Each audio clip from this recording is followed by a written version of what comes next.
Hey, church family, just wanted to bring you an update. We had a great elders meeting on Sunday afternoon into Sunday night, and we spent a lot of time, honestly, just talking good theology and so forth. And we spent the last couple hours talking about what's taking place. Obviously, we've had some instances on staff, three of them specifically, some COVID, and so we've kind of had to shut down for July, but we're excited to welcome everybody back on August 2nd.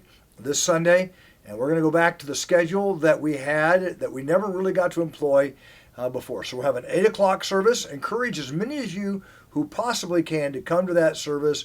Understanding some of the younger families and some other people aren't going to be able to make it till 10:30. That way we kind of just even those services out as best we can. So if you're able to get up and come to church and be here by 8, we'd love to have you here. You're going to be out then by 9:30. And we'll begin to do what we can to make the next hour possible. And so, a couple things. Chairs will be set up the way they were. Encourage you to come. We are this time, however, requiring you to wear masks. CDC's guidelines as well as the states there. And we even just feel as elders in the abundance of caution and in light of having COVID in the church already. Not that people have attended with COVID, but we know it's there, and it's in some sense just mathematical odds are that we're going to see more cases as it comes in and out of the church.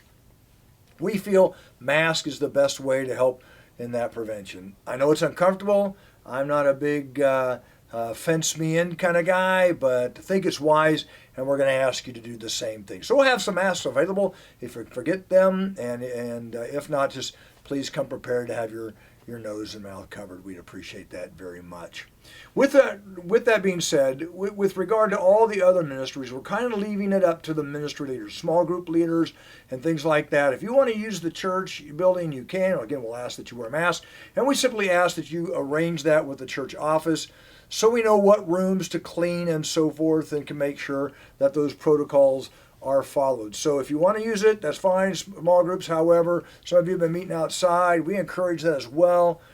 You should expect some updates with regard to high school. Matt's going to get with you guys. Middle school, Jonathan will get with you guys.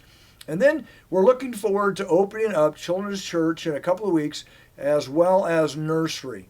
And Jonathan's going to produce a video later this week, as once they kind of feel like they got a handle on how they can do that and what that looks like, he'll produce a video with regard to how that looks and what that is. So we're excited to bring that back as soon as we possibly can and make that possible. All that being said, some of you remain at risk, and we want you to feel free to stay home. We'll continue to live stream and Facebook that the way we always have, and want you to feel free.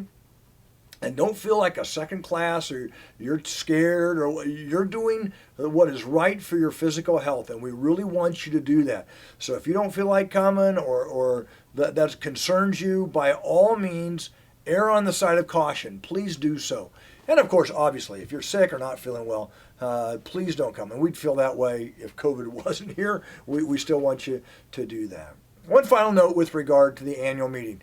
We've had to kind of put it off. We are going to do a really concise annual meeting on August 16th. That gives us 2 weeks to abide by the Constitution and get that date. We're a little bit outside of that because we should have had it done by the end of July, but we really need to get some stuff done, quite simply because since the school's no longer with us, we're changing our fiscal year from a June to May to now a calendar year. And so to do that, we have to do some things constitutionally, and we've sent some of those things out before, as well as some of the financial things.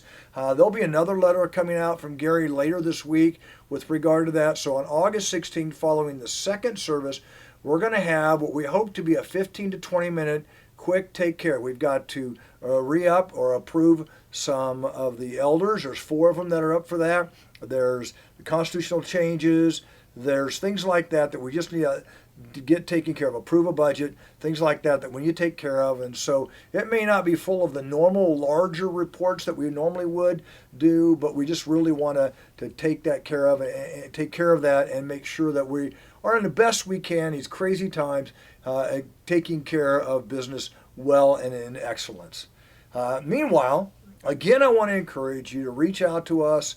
Some of you have in the past. We're very, very grateful. We want to make sure that we are touching the lives, not just that we need to, but we want to touch all your lives. And so the small groups are there. They're available. This Sunday you'll see Andrew's coming back, and he'll kind of greet you from the stage this Sunday in a quick way. We're excited to have him get along, be a part of that, and become a part of our team. And he'll begin to start working specifically this fall with small group ministries, as well as helping with camp and start with that. So we're looking forward to helping out, keep going, and beginning to see each other again face to face, renewing that. And we don't really see an interruption in that in the future. However, I would say it's going to continue to be a worship in a COVID manner for the foreseeable future. Thanks for hanging with us, and thank you so much for praying for the Owens and the Sivleys and the McGrews, as well as the other families that we know that have been affected by COVID. And we'll continue sending out prayer requests. Love you guys very much. Thank you.